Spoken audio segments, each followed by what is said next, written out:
Yo, yo, yo, this is candibknittin. I'm Candy B. I be knitting. And today I want to talk about how we approach the end of the calendar year. I'm coming to you November 11th, 2023, and there's not much time left in this calendar year.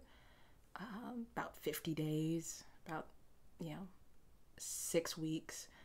And when I think about that in terms of how much time I have left to craft, that's not a lot of time, weekends, evenings, but then there's also holidays coming up. I have to work full time, things like that.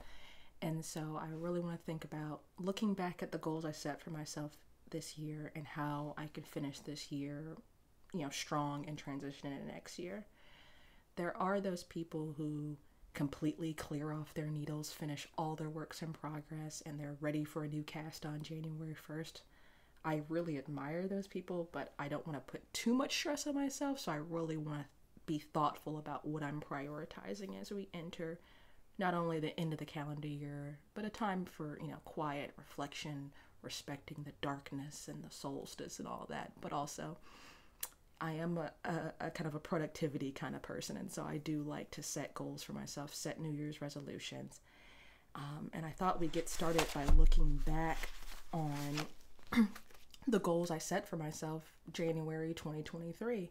And this is my knitting notebook. This is where I write all my works in progress. I write shopping list. I write, plans and dreams and notes about my making. And at the beginning of this year, I wrote on a page that I titled Nebulous 2023 Plans. And I thought we would go through some of these resolutions or goals or intentions I had for myself, see how I did, see what I can still maybe accomplish in these last few days, and see maybe what turned out to be not that important to me anymore. So as for my knitting, my first thing says more hand spun. And as you all heard in my last video, haven't really made any hand-spun projects this year. This has been kind of like a fourth quarter scramble for me, if you will. Last week I made a lot of plans about what I can be doing with my hand-spun. So far this is my night Nook sweater that I showed y'all last week. And this is so far the only hand-spun I've knit with this week. It's this yoke part up here. It's some Polworth from Shirsty Cat. And then the rest of this is all commercial yarn. So really we're only talking about 100 grams of a braid of fiber. And I have lots more hand spun to knit with. And so probably won't, well, actually I made that beret last year, made this sweater this year. So I'm equal with the amount of hand spun I've knit with, but I made a lot of really great plans last week in my last video, so it's definitely going to be a goal that I take into the new year with me. And my plan going forward, I believe, is to always have a project with my hand spun kind of going on the needles, so that, I'm always kind of because that's going to be an ongoing goal, because I'm going to continue to spin my own yarn. And probably at a certain point, I want a bigger proportion of my yarn stash to be hand spun. The next goal says circular yoke from book. And the book that I'm referencing is, I have this book, Knitting from the Center Out by Daniel Yuhas. And there is this sweater in here called the Leaf-Yoke sweater that I had intentions of making. Actually, probably better this way.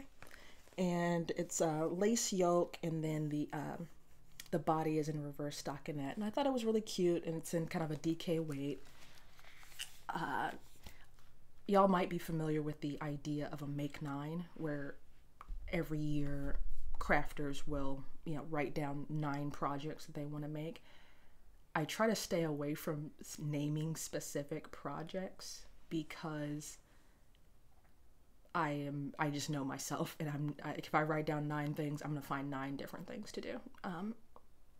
And so that sweater did not get made. It is also very similar to the Love Note by TinCanKnits, the same kind of concept of a lacy circular yoke and then going into the body of a sweater. I thought about making that. But I did make 2 Ranunculuses this year. And so I feel like that definitely fulfills my lacy circular yoke quota for the year. So I'm gonna say check on that resolution. This next one says dolls and toys. And I guess at that point I was thinking about making things for my kids and really did not get around to that and didn't even realize until I looked back at this just this week to, write the notes for this episode that I had made that a goal. But y'all will remember I went to the Shenandoah Fiber Festival and bought the kit to make the Willa and Ellis lions by Scrapmaster Studio. And it's these two people here, or two lions here. And I randomly bought it just because it was $12. I was like, yeah, sure, I'll buy it. And it's the dye, the yarn was dyed by Kim Dye's Yarn, who is local to me. This is the lion's mane, and this is the little sweaters the lions wear. And so this week I had a couple of days off this week, and so I decided to just go for it and cast it on, since I had made this goal for myself and actually bought yarn and a pattern to do this. And this is the main yarn that makes the bodies of the lion. And I don't think this is going to be an ongoing thing for me, but I bought a book of toy patterns just because I was like, oh, maybe I'll do that one day. And my daughter is completely enamored with it. Like, she literally takes it into the bed with her and reads it at night. And so I can tell she really wants a knitted toy. And so this week I got 2 arms done, and then I've just gotten the legs done. And it's the bragging point of this pattern is that you don't have to do any seaming. And so I've done 2 legs, and then you join the legs in the round, and then you're going to do the body and then join the arms. And it's not super laborious. I'm just very much get kind of unplugged when it's like, do this, now sit this aside, do this, now sit this aside. So it's kind of an excuse for me to put the project down. And so I can, that's why I was like, let me just start this now. And maybe if I work on, a limb a day, then in a month I'll have a whole lion. And I do have 2 children, so I have to do limbs, I have to do 8 limbs. And then I'm going to do, the pattern has this one lion with the mane, and I guess you would call this a lioness that doesn't have the mane. I'm making them both exactly the same because my kids will have a fit if, one of them has a mane and one of them doesn't. And then also I have to knit tiny sweaters for 2 lions, and so that's going to be fun. The kit does not come with, I don't know if you can see this,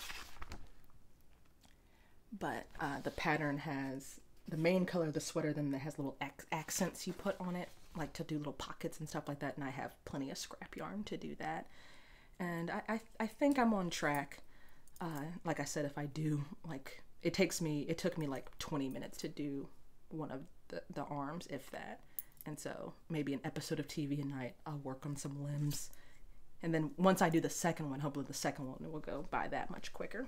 And so I think I'll get that done. Like, and then I'll be 2 dolls I've done this year. So I feel like we're still rocking and rolling. This next one, I'm not 100% sure what I meant by this. There's 2 meanings that I could have meant by this. It says more paid patterns. And that could have been, one thing it could have meant is that I have a lot of books. I don't have a lot of like Ravelry patterns, and we're going to get to that in a second, but I have a lot of books. And so maybe I'm thinking I need to knit more from the patterns that I have before, going and getting new books or something, which I have done. I feel like I got really deep into West Knits, Best Knits this year. I did the Parachutey, I did the Doodler, and I did the Cozy Corner Shawl comes from Hibernating, and then the Night Nook is also from a Stephen West book that I own. So that's at least 4 patterns off the top of my head that came from books that I already owned that I did not pay money for this year, that I paid for in the past. The other meaning I could have meant from this by more paid patterns is actually purchasing more patterns through Ravelry, or through, you know, pay hip or whatever. The Ravelry is just something that most crocheters and knitters understand. But in the past, I have not been really in sync with some of the more trendy patterns that a lot of independent knitwear designers, as y'all can see, I knit a lot from books, which I prefer knitting from books, but I feel like I'm also missing out on a lot of like, oh man, Crayabea just put out this you know, pattern, or Petite Knitter, oh, maybe not Petite Knitter, but oh, I should have said that. Tiffany Lynn just put out this pattern, or Andrea Mallory put out her Rhinebeck sweater. And so I do want to be more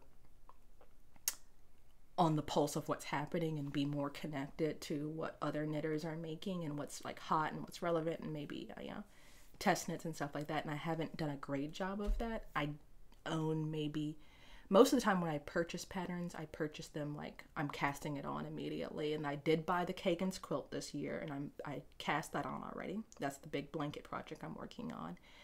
This Willa and Ellis, these lions I'm working on, I did purchase that pattern this year. And so, you know, on using the patterns I already have, A+, on, you know, supporting more independent designers and purchasing patterns that are a bit more like relevant.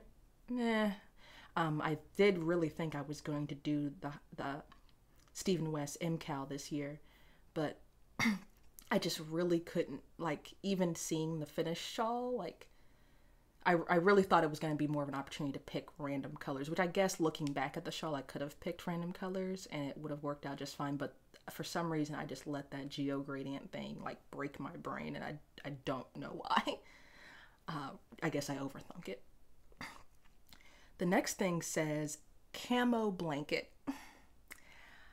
Which another specific project I wrote down that I did not do, because this blanket was going to be made out of Caron Simply Soft, which, if y'all recall, is literally my least favorite yarn.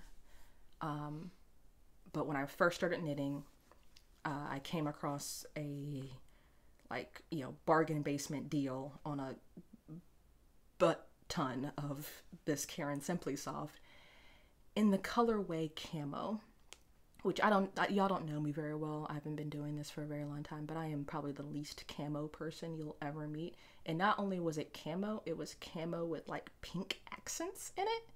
And I had heard people really like Caron Simply Soft. Like, a lot of people, like, I love acrylic yarn. I use acrylic yarn. I don't have a problem with acrylic yarn. And people that like acrylic yarn was like, oh, I love Caron Simply Soft. I was like, well, this has got to be a slam dunk. I was like, well, I'm not crazy about the color, but I could always gift it. You know, babies are born every day, etc., etc. Absolutely hated the yarn. But I was like, I can still make this blanket because I paid money for this yarn. Long story short, I ended up donating the yarn to, I think I gave it to someone in my knit group, I think. I don't know what happened to it, but it's not in my house anymore, so I did not make that blanket because I was just like, life is too short to make things that I don't want just because I feel like I'm supposed to. On that note, I'm going to skip one and then go back. The next one says de-stash, and so check beside that, because I did get rid of probably a good, like, I probably had like 8 to 10 skeins of that stuff. And I got rid of some other things as well. I've been slowly, like, I come across certain things that I'm like, oh, am I going to use this? You know, I just automatically have like just no vibes from, and I just toss them in a bag. And you know how it goes. You toss it in a bag and the bag sits in your house for a while. That bag is, and you know, makes it into your car and you drive it around for a while, and then it makes it to its final resting place. Oh, I know what I did with the yarn. I donated it to my daughter's school because they have like an arts and crafts room, and you know, they're pretty you know, just because something's not great for knitting doesn't mean it's not great for other crafts. And so those are my usual go-tos when it comes to donating yarn. Either one of my kids' schools, or there's a creative reuse store near me, or someone in my knit group. And so that's what happened to that yarn. And a whole bunch of other yarn at the beginning of the year. And then now I have another bag going, and that bag is now sitting in my car and will eventually maybe make it to my daughter's preschool. Maybe they want it. Or, you know, maybe I'll take it to my church and give it to someone there. Next thing is, it says more baskets. And last year I got really into making baskets, and the pattern that I like to use is called the cinnamon bark bag, and I have a magazine that's called, which I should have brought with me because usually I bring all my stuff down here, but Interweave Knits has these holiday gift guides, and this is one from 2010 that I got from a thrift store, and it has this basic pattern for like a bulky basket. And last year I got really into making it. I hold like 3-4 strands of cotton, like dishcloth yarn, and I made like laundry baskets for my household. I made 3 last year, and I was like, oh, I really want to make a 4th because there's 4 people that live in my house. Excuse me. And kind of fell off with it because I think I just got burnt out with it because it's really thick and it hurts your hands. So took a little break from that, but it's also a really great like Christmas break project, and that's when I really got into it. So it was like I was doing this whole thing over Christmas break, then January came, I was like, oh, I want to keep doing this, but the vibe was just different. I have recently finished the giant I-cord I was working on, and this will probably become a smaller version of that basket. The other thing I have on my list, and I only have a few more things on this list, I wanted to do a colorwork circular yoke, which I talked about last week. Specifically, I want to make the Winter Soul by Jennifer Stangas, but I also want to spin the yarn for it, and so that project is on hold right now. And then I have hand spun Slumber Shawl, another specific project I wrote down that I did not make this year. The Slumber Shawl is by Stephen West, and I wanted to hand spin this one because Hey Brownberry has a hand spun version of it that I absolutely love, and it's like all like natural wool colors, which is, you know, seemingly the antithesis of the Stephen West aesthetic, and so it's just like, oh wow, this is a vibe. But also the Slumber Shawl is the first Stephen West pattern I ever made, and I made it out of like a Karen skinny cake, and I don't have it anymore because I gifted it to a friend. But I remember it's in the hybrid knitting book that I own, and I remember buying that hybrid knitting book and thinking, everyone loves Stephen West, but it looks really hard, and I don't know, but I'm just gonna take a chance and buy this book because it's, you know, it was like $25 for like 5 or 6 of his patterns, and so I was just like, I'm gonna do this, and I was like, I can make a shawl. I know I can make a shawl, and I made the Slumber Shawl, and I was like, I get it. I get why people love Stephen West, and so that shawl holds a special place in my heart. It's also something that I've knit before, and so it should be, you know, pretty straightforward to translate it to my, you know, as far as like the entry level of difficulty, I should be able to translate that to hand spun.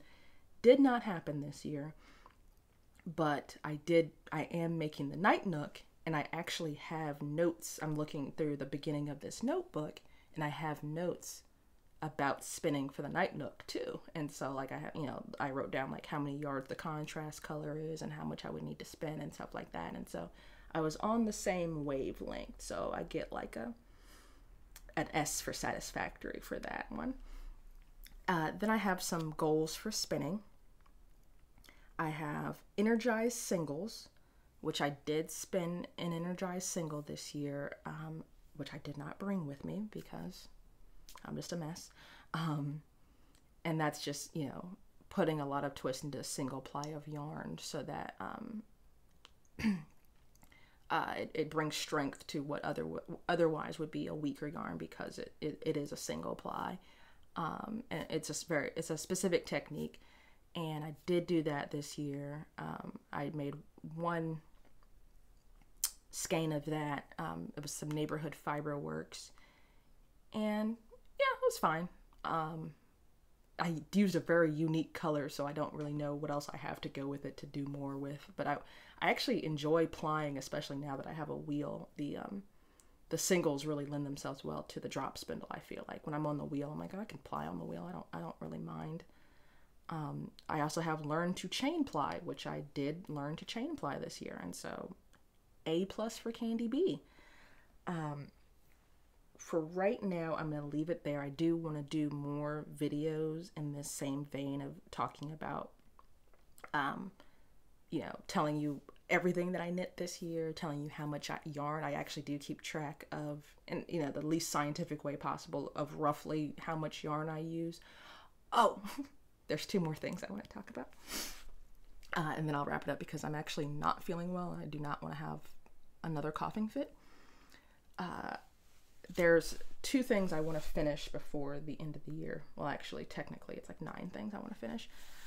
This year, I made the super secret crop top by Jessie Maed Knits.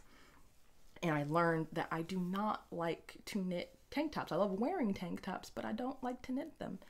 And so this has been a lingering UFO, unfinished object, since the summertime. I did not get to wear this during the summer, which is fine. I probably wouldn't wear, I don't really wear crop tops per se. This is more going to be like a bralette for me.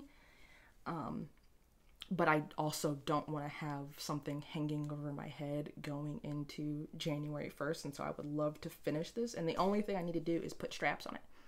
The only issue is I want to make double knit straps, and I don't know how to double knit. And so I'm going to teach myself to double knit, make these double knit straps, finish this, and have a little cotton and wool bralette. This is BC Garn, and be done with it, because I don't like I can't completely clear off my needles, but I definitely don't like having things hanging over my head in the new year. The other thing I want to finish is I'm making my kids kind of hood / balaclava situations as well as mittens. And I'm still on my first kid. I finished the ribbing, and this is a pattern by Earth Yarns, or for Earth Yarns, URTH Yarns. And I have it written down somewhere.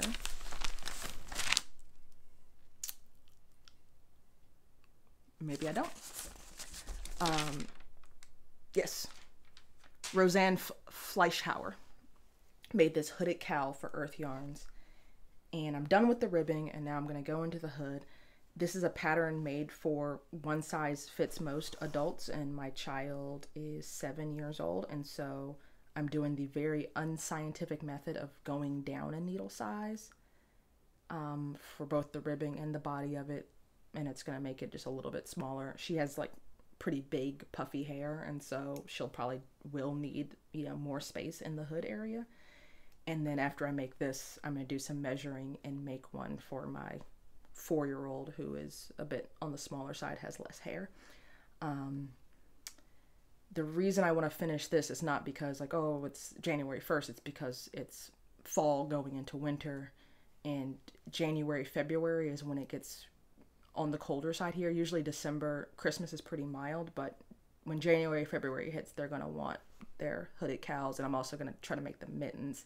And if I don't finish them this season, then I'm not going to want to finish them. Like, I'm not going to sit here in April or May and knit on this, because they won't be able to wear them. And so I really want to just finish them now, get them done, so that for the practical reason that they can wear them when it's actually cold outside. And with that, that is what I want to accomplish by the end of 2023. So are you a clear off your needles person by 12 a.m. January 1st? Does, you know, is December 31st just another day of the week to you? Let me know in the comments. Let me know if there's another day of significance, maybe personal to you or maybe culturally, that, you know, you feel like, oh, you know, this is a reset for me, or I need to start thinking about the next, you know, period of my life. Please do all the YouTube things, like, subscribe, hit me up on my email, candibknittin@gmail.com. I'm also at Rulude on Instagram. I can see that some people have found me on Instagram from the YouTubes, and I really appreciate that. Yeah, until I see you next time, peace.